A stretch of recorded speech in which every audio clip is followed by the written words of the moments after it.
नमस्कार, निर्भय लोकक्रांती news bulletin मध्ये आपले स्वागत आहे। मी निवेदिता मोनिका डहाटे। पाहूया आजच्या महत्त्वाच्या विशेष घडामोडी। नागपूर चंद्रपूर राष्ट्रीय महामार्गावरील हडदगाव फाट्यावर ट्रकला लागली भीषण आग। हा ट्रक हैदराबादवरून नागपूरकडे जात होता। अचानक आग लागली। समुद्रपूर पोलिसांनी वेळीच अग्निशामक दलाला पाचारण करून आग आटोक्यात आणली।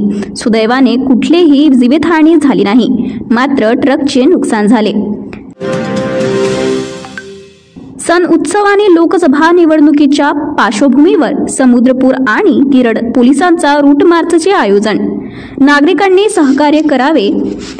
समुद्रपूर ठाणेदार संतोष शेगावकर आणि गिरडचे ठाणेदार श्री गाडे यांनी केले आवाहन। सुधीर मुनगंटीवार यांच्या कर्तव्याचा शहर महिला काँग्रेसच्या वतीने निषेध।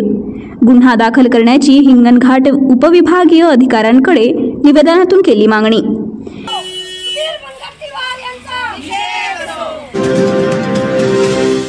हिंगणघाट शहरातील इंदिरा गांधी वार्डातील शेकडो महिला पुरुषांचा भाजपा ओबीसी मोर्चात प्रवेश। आमदार समीर कुणावार यांच्या उपस्थितीत घेतला प्रवेश।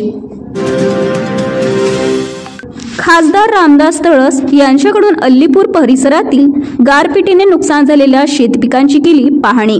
तातडीने नुकसान भरपाई देण्यासाठी अधिकाऱ्यांशी केला पाठपुरावा। नवमतदार जनजागृती करण्यासाठी सहाय्यक निवडणूक निर्णय अधिकारी शिल्पा सोनाले यांच्या मार्गदर्शनात आगरकर विद्याभवन द्वारे गोलमेज परिषदेचे आयोजन। मोठ्या संख्येने विद्यार्थ्यांचा सहभाग।